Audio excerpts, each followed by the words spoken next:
दो तीन दिन का ही पैसा था हमारे देश में, तब उन्होंने पूरा पावर हमारी अर्थव्यवस्था को सुधारा। ग्लोबलाइजेशन, प्राइवेटाइजेशन और लिबरलाइजेशन के माध्यम से भारत की अर्थव्यवस्था ने एक किसी भी देश के विकास का पैमाना जीडीपी होता है, तो हम उसकी बात करेंगे और कुछ आंकड़ों की बात करेंगे।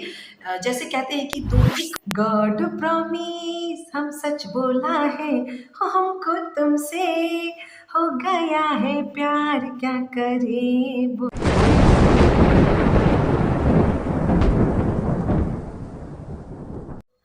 नमस्कार, मैं आरती राय आप सबका स्वागत करती हूँ आपके अपने होस्ट और दोस्त आफ्ताब परवेज के इस यूट्यूब चैनल माय डियर जिंदगी में।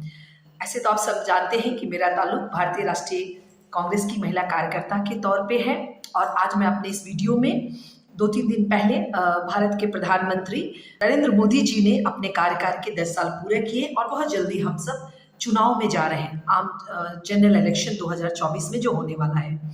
तो मुझे ऐसा लगा, ऐसे हमारे जो अध्यक्ष है मल्लिकार्जुन खड़गे साहब ने भी एक ब्लैक पेपर लाके अपने 10 साल, मतलब हमने जो यूपीए 1 और यूपीए 2 10 साल हमारा शासन काल रहा, और अभी जो 10 साल मोदी जी का पूरा हुआ है, उसमें हम एक तुलनात्मक करेंगे, विश्लेषण करेंगे। बहुत ज़्यादा तो नहीं, लेकिन थोड़ा बहुत जितना मुझे ज्ञान है इकोनॉमिक्स का, उसके हिसाब से हम करेंगे। तो मेरे यूपीए के वर्ष की शुरुआत होती है, मतलब मनमोहन सिंह के शासनकाल की शुरुआत होती है 2004 में। जैसे हम 2004 में सत्ता में आते हैं, तो मनमोहन सिंह के बारे में हम सभी जानते हैं कि वो रिजर्व बैंक के गवर्नर रहे हैं, और 91 में वो फाइनेंस मिनिस्टर रह चुके हैं। उस दौरान तो आप जानते हैं कि कितने विकट समस्याओं से हमारी अर्थव्यवस्था गुजर रही थी। वो दौर था जब हमारे पास केवल 1 ट्रिलियन फॉरेन रिजर्व बचा हुआ था और 2-3 दिन का ही पैसा था हमारे देश में। तब उन्होंने पूरा पावर, हमारे उस समय के तत्कालीन प्रधानमंत्री नरसिम्हा राव ने उनको पावर दिया कि आप उनको फाइनेंस मिनिस्टर बनाया, और उसके बाद कहते हैं ना कि रेस्ट ऑफ हिस्ट्री है। उन्होंने किस तरह से अपने भारतीय अर्थव्यवस्था को सुधारा। ग्लोबलाइजेशन, प्राइवेटाइजेशन और लिबरलाइजेशन के माध्यम से भारत की अर्थव्यवस्था ने एक रफ्तार पकड़ी, जिसके अंतर्गत फॉरेन इन्वेस्टमेंट आना शुरू हो गया। उन्होंने लिबरलाइजेशन को, लाइसेंसेस राज को पूरी तरह से खत्म कर दिया, और कहते हैं कि उस समय उसकी जरूरत थी। लेकिन आज वैसा नहीं है। 2004 से 2014 तक जो शासनकाल रहा, उसमें भी हमने बहुत ज़्यादा अच्छा काम किया आम जनता के लिए, और हमारी जो नीतियां थी वो नीतियां ऐसी थी जिससे कॉमन मैन को बहुत फायदा हो। शायद वही एक समय था जब विश्व में आर्थिक मंदी के दौर 2009-2008, जो हम जानते हैं कि वैश्विक आर्थिक मंदी थी, उसके बावजूद ने उसको डेवलपमेंट किया, विकास किया। उसके पैमाने, कहते हैं कि किसी भी देश के विकास का पैमाना जीडीपी होता है, तो हम उसकी बात करेंगे और कुछ आंकड़ों की बात करेंगे। जैसे कहते हैं कि लगातार हमने कभी भी अपने विकास दर में 2004 से जब सत्ता मिली यूपीए 1 को और उसके बाद यूपीए 2 को भी, तो हमारा जो विकास दर रहा था वो हिस्ट्री में पहली बार, कभी भी हमारा जीडीपी हमेशा 3, 4, 5 ऐसे, कभी तो 5 गया ही नहीं, ऐसे 4, 5, 3, 4 ऐसे रहता था। लेकिन जब मनमोहन सिंह, ये 2004 की बात की है, जब आए, तो उन्होंने ऐसा भारतीय अर्थव्यवस्था में कुछ आमूलचूल परिवर्तन किए। मैंने जैसे कहा कि उन्होंने लिबरलाइजेशन के माध्यम से उस समय के वित्त मंत्री जो चिदम्बरम थे, उनको अपनी नीतियां बताया कि ऐसा करो ऐसा करो, और उस माध्यम से उन्होंने आम जनता को उन्होंने पावर दिया। वो कैसे दिया? उन्होंने सबसे पहले ग्रामीण अर्थव्यवस्था में 100 दिन का, एक आम आदमी के पास 100 दिन का रोजगार सुनिश्चित किया। हम मनरेगा लेके आए, हम राइट टू एजुकेशन लेके आए, राइट टू इंफॉर्मेशन जिसे आरटीआई कहते हैं वो हम लेके आए। फिर डायरेक्ट बेनिफिट ट्रांजैक्शन के माध्यम से, जिस डिजिटलाइजेशन की बात आज यूपीए एनडीए करती है, उसकी शुरुआत आधार को बैंक से लिंक करके हमारी सरकार ने किया। तो मैं कुछ बात करना चाहता हूँ कि उस समय इन्फ्लेशन रेट क्या था, इस समय क्या था, हमारी जीडीपी क्या थी। और तो मैंने जैसे कहा कि हमारी जो एक जीडीपी थी वो कितने भी झटके विश्व में लगे, चाहे 8-9 के दौरान जो वैश्विक मंदी आई थी, लेकिन भारत की अर्थव्यवस्था एक, मतलब बिना वैश्विक अर्थव्यवस्था से प्रभावित होते हुए एक अपने तरफ से रफ्तार ले रही थी, और वो 8.13% रही। और उस समय हमारी जो बेरोजगारी दर थी वो 2.2% थी, आज प्रतिशत थी। आज के विकास दर जो है, अभी पैमाना जो 2024 चल रहा है, अभी हमारा बजट आया था 1 फरवरी को, माननीय सीतारमन ने बजट पेश किया था। उसके दौरान जो हमारी विकास दर आकलन किया गया, विश्व बैंक और जितने जो मॉनेटरी फंड है सब लोग ने किया था, हमारे भारत की आरबीआई ने बना, वो है हमारा अनुमान के अनुसार 5.6 ही रहेगा। और बेरोजगारी दर 45 साल में सबसे ज्यादा 8.6 हमारा बेरोजगारी दर, जो कि 45 साल में सबसे ज्यादा है। इसके पहले कभी भी ऐसी बेरोजगारी दर नहीं देखा है। कहते हैं कि इन्फ्लेशन रेट हमारे समय 2013 में सबसे ज्यादा था, मतलब 10 पॉइंट कुछ था हमारा इन्फ्लेशन रेट, लेकिन आज का इन्फ्लेशन रेट उतना नहीं है। आज के भारत सरकार की कहते हैं कि इन्फ्लेशन रेट 4.7 है कुछ, लेकिन उसका क्या फायदा हो रहा है? क्या वो उसका फायदा आम जनता को मिल रहा है? इन्फ्लेशन रेट कम है तो डीजल पेट्रोल की महंगाई तो आप देख ही रहे हैं। हमारे समय में जो गैस की कीमतें थी वो 500 तक पहुंची भी नहीं थी, मतलब 520 तक लास्ट 2014 में आई थी, अदरवाइज 420 तक हमें मिल जाता था। पेट्रोल कभी भी हमारे समय में कभी भी 120 के ऊपर नहीं गया, हमेशा 100 के ऊपर। आज देखिए डीजल पेट्रोल की कीमतें 100 के पार ही रहती हैं। जिसे मैं बिहारी हूँ तो हम सरसों तेल का बहुत महत्व जानते हैं। हम कड़ुआ तेल वो कभी कभी तो 150 पार चली जाती है, हमारे समय 100 के करीब थी। तो मैं ये कहना चाहूँ कि इन्फ्लेशन रेट ज़्यादा होने के कारण भी हमने बेरोजगारी दर में काफ़ी काम किया था। अब वो हमारी नीतियाँ ऐसी थी, हम पीएसयू को अच्छा बढ़ावा देते थे, उससे जितने जो नौजवान थे उनको रोजगार मिलता था। आज बेरोजगारी का दर इतना ज़्यादा है जिसकी हम कल्पना भी नहीं कर सकते, और वो सरकार की नीतियों के कारण है। अर्थव्यवस्था में बहुत सारी चोट पहुंचाई गई है जीएसटी के माध्यम से, उसके बाद नोटबंदी के माध्यम से। देश के राष्ट्रपति के अभिवादन प्रस्ताव पे माननीय प्रधानमंत्री ने बोलते हुए अपने 10 साल के शासनकाल में किए गए कार्यों को तो ना गिना पाए, बस वो कांग्रेस को कोसते रहे। मैं इस पे बाद में कभी वीडियो बनाऊंगी कि उन्होंने नेहरू के बारे में क्या क्या बोला, और जब कभी भी मतलब 70 साल में कांग्रेस ने क्या किया, इसी का गुणगान वो करते रहते कि उन्होंने ये किया, ऐसा किया हुआ है, इसकी नीतियों के कारण, नेहरू की नीतियों के कारण, इंदिरा की नीतियों के कारण ऐसा हुआ। तो कहने का मतलब 10 साल वो शासन में रहे, उनके पास जनता को बताने के लिए कुछ नहीं रहता है कि कांग्रेस ने क्या किया। कांग्रेस की इस नीति के कारण, उस नीति के कारण खुद का कुछ नहीं कि हाँ 10 साल में हमने क्या रोजगार पैदा किए, क्या उन्होंने अग्निवीर जैसे योजना लाए, कितने बेरोजगार लोगों को उन्होंने रोजगार दिया। जब वो सत्ता में 2014 में आए थे तो उन्होंने वादा किया था आम जनता से कि हम प्रति वर्ष 2 करोड़ रोजगार पैदा करेंगे 2 करोड़ के हिसाब से 18-20 करोड़ आज कितने लोगों के पास रोजगार है, उसका आंकड़ा मैं पेश करूंगी आपको अपने किसी नए वीडियो में कि क्या उन्होंने बात किया था। तो उनकी बातें तो बस जुमलाबाजी होती है। कांग्रेस से ऑब्सेशन है आपको, मतलब नेहरू के बारे में उन्होंने क्या बोला इसके पर भी मैं बाद में बात करूंगी। अभी फिलहाल यही कि उन्होंने बहुत सारी जैसे कहते हैं जुमलेबाजी जैसी ही बात कही। जैसे उन्होंने कहा था, पहले भी मैं बात कर चुकी हूँ कि 2022 तक किसानों की आय दुगनी कर देंगे, उन्होंने वो नहीं किया। उन्होंने कहा था प्रति व्यक्ति के से 20 करोड़ रोजगार, वो नहीं हुआ। 2022 तक सभी भारतीय के पक्के मकान हो जाएंगे, वो नहीं हुआ। 100 स्मार्ट सिटी बन जाएगी, देश में बुलेट ट्रेन चलने लगेगा, वो नहीं हुआ। तो मैं बस ये बात करना चाहूँगी कि उनके समय में बेरोजगारी जो दर है वो सबसे ज़्यादा है, कारण उनकी खुद की नीतियाँ हैं। रोजगार को उन्होंने बढ़ावा करने के लिए कुछ भी ऐसा कोई काम नहीं किया। यहाँ तक कि वो जितने जो पीएसयू हैं, मतलब 2014 से लेकर 2024 तक की हम बात करें तो हमारे देश में कुल जितने जो पीएसयू उसके कम से कम एक आंकड़ा है जो हमारे कांग्रेस अध्यक्ष मल्लिकार्जुन खड़गे जी ने कल अपने प्रेस कॉन्फ्रेंस में लिखा था कि 147 ऐसे पीएसयू हैं, उसका उन्होंने या तो आधा या पूरा या थोड़ा भाग या तो उन्होंने प्राइवेटाइजेशन हाथों में किया है या उसके करने की प्रक्रिया में है, कुछ भी वो नहीं चला पाए।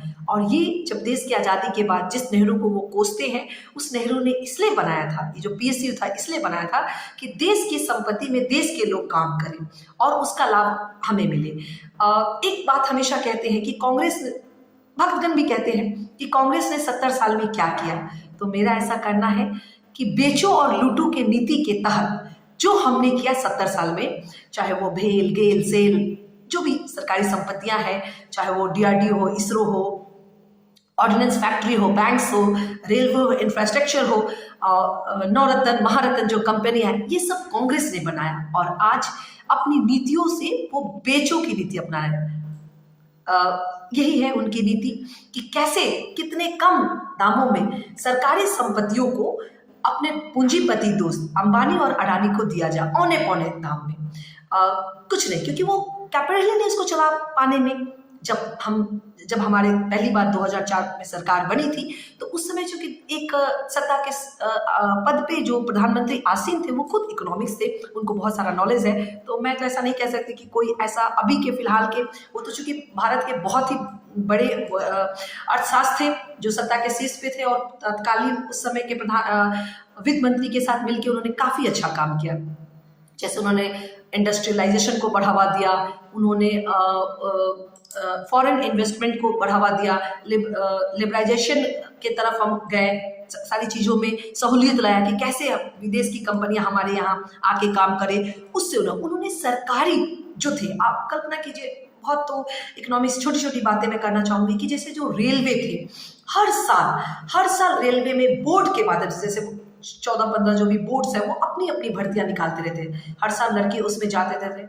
और हमारी जो आर्म फोर्सेस है, जैसे सशस्त्र बल है या सशस्त्र सीमा बल है, उसमें भी हमेशा भर्तियां आती रहती। आज के डेट में ये सब बहुत कम हो गए हैं। सरकारी तंत्र, मतलब एक आंकड़े के अनुसार, अभी के आंकड़े के अनुसार भारत में जितनी जो PSU है उसमें 30 लाख पद खाली हैं, जिसमें से रेलवे, सैनिक डिपार्टमेंट, रक्षा डिपार्टमेंट में बहुत सारे पद खाली पड़े हैं, जिसमें SC ST OBC का बहुत ज़्यादा पद खाली है।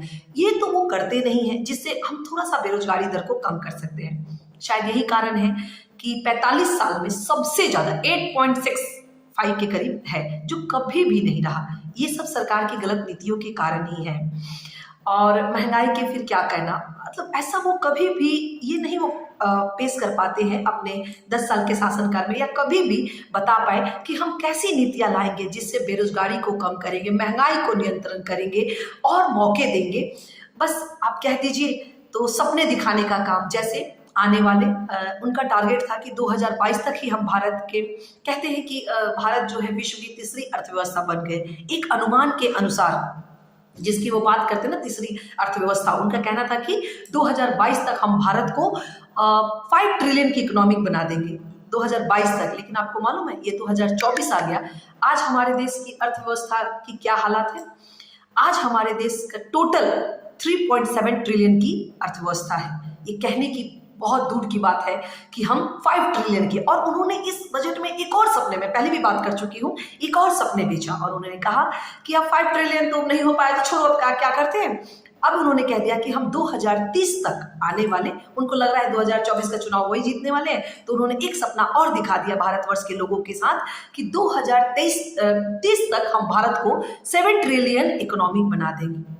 ये बिल्कुल वैसा ही है जैसे मैं पहले भी बात कर सकती हूँ कि 2022 तक किसानों की इनकम दुगनी हो गई, उनको MSP पे सारी चीज़ें मिलने लगी, 100 स्मार्ट सिटी बन गए, बुलेट ट्रेन देर में चलने लगा।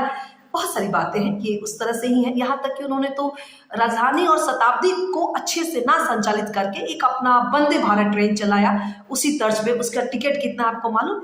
उसका टिकट आपके जो फ्लाइट्स होते हैं उसके करीब करीब है, तो थोड़ा बहुत ऊपर नीचे। तो ऐसी तो उनकी योजना है, इससे आम जनता को कोई फायदा नहीं है। एक समय था जब 2004 की सरकार बनी थी तो हमने right to education, MNREGA, right to information, इस तरह के कानून जब हम लाए, आधार को बैंक से जोड़ा, तो उस समय एक ऐसा था कि अपने नीतियों के कारण, इन सब के कारण, जिससे कॉमन लोगों को फायदा हो, हमने 30 लाख करोड़ को गरीबी रेखा से ऊपर उठाया था।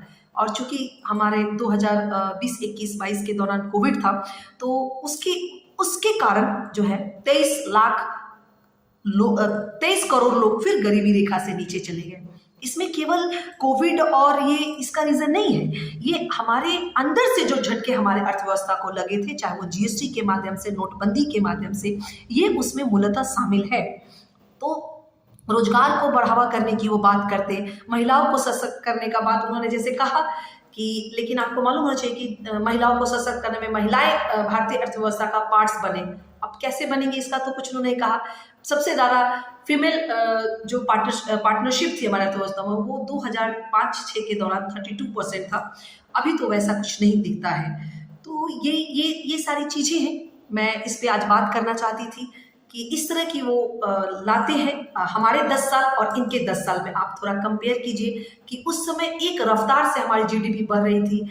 हमने इन्फ्लेशन दर 10% होने के बावजूद भी आम लोगों को हिट नहीं किया था। जैसे हमारा उस समय डीजल पेट्रोल की कीमतें 100 के पार जाती थी तो देश में बवाल हो जाता था, आज तो 120 के करीब।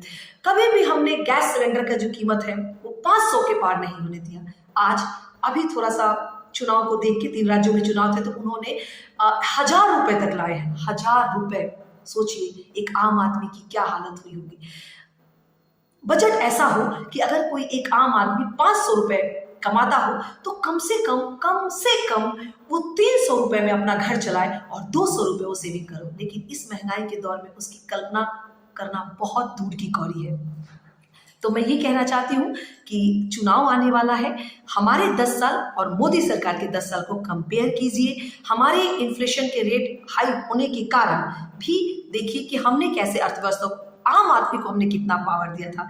2004 में जब सरकार बनी तो हमारा, चूंकि वित्त मंत्री हमारे देश के जो थे, वित्त मंत्री जो पहले रहे वो हमारे प्राइम मिनिस्टर थे, तो उन्होंने अपना अर्थव्यवस्था पे बहुत काम किया और आम आदमी को कैसे उसके पूंजी में, उसके पॉकेट में पैसा जाए, इसके लिए छोटी छोटी गाँव को कैसे रोजगार दिया जाए। हमने मनरेगा जैसी स्कीम लाई जिसके माध्यम से गाँव की अर्थव्यवस्था ने रफ्तार पकड़ी और हर आदमी के पॉकेट में पैसे आने लगे। आज लोगों के पास पैसे नहीं है। जब कोविड ने हिट किया था तो एक साल में मतलब 97% लोग, बहुत ज़्यादा उनकी स्थिति खराब हो गई थी।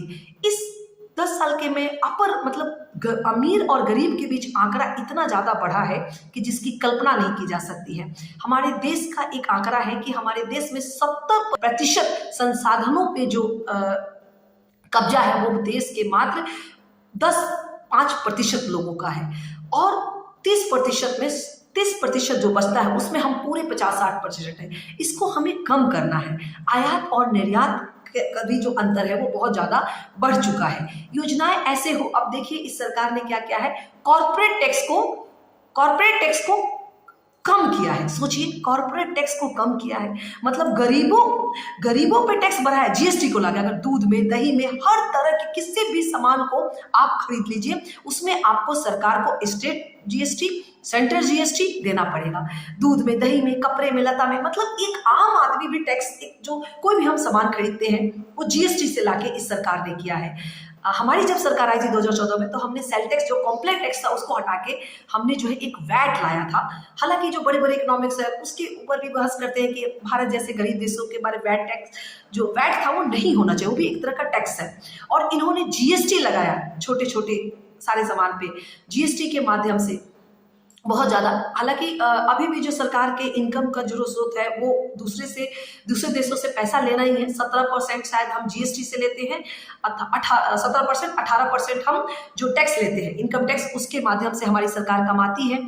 तो मेरा बस ये कहना है कि हमारी नीतियाँ ऐसी थी जिससे के माध्यम से गरीब लोगों के हाथों में पैसा पहुंचने का। इनकी नीतियाँ वैसी है, देश के कुछ चुनिंदे जो उद्योगपति हैं उनको कॉर्पोरेट टैक्स में छूट देना। बताइए, जैसे एक बात कही जाती है कि ये जो सरकार है 11.65 लाख करोड़ उद्योगपतियों का माफ करती है और 2 लाख करोड़ किसानों का माफ नहीं करती है।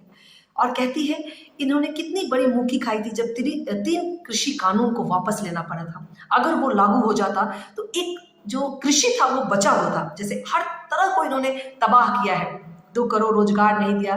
पीएसयू की हालत इतनी बुरी है कि वो उसको हैंडल नहीं कर पा रहे हैं, थोड़ा आधा या पूरा प्राइवेटाइजेशन की दौर जा रहे हैं। आप मतलब इतनी बुरी हालत है जिसकी कल्पना नहीं की जा सकती है। तो मैं आज अपने 10 साल, यूपीए के 10 साल और एनडीए के 10 साल के बात मैंने की। इकोनॉमिक्स है, थोड़ा सब्जेक्ट जो है वो काफ़ी भारी भरकम हो जाता है। इकोनॉमिक्स कभी भी किसी के लिए आसान नहीं रहता। इसको मैं हमेशा अपने वीडियो के लास्ट में अंत में मैं कुछ गाना गुनगुनाना चाहती हूँ और मैं वो आज गाऊंगी। गाने खेगी देख के दिल ये अब डोला है, गॉड प्रॉमिस हम सच बोला है, हो हमको तुमसे हो गया है प्यार, क्या करे बोलो तो जिए बोलो तो मर जाए, हो हमको तुमसे। Thank you.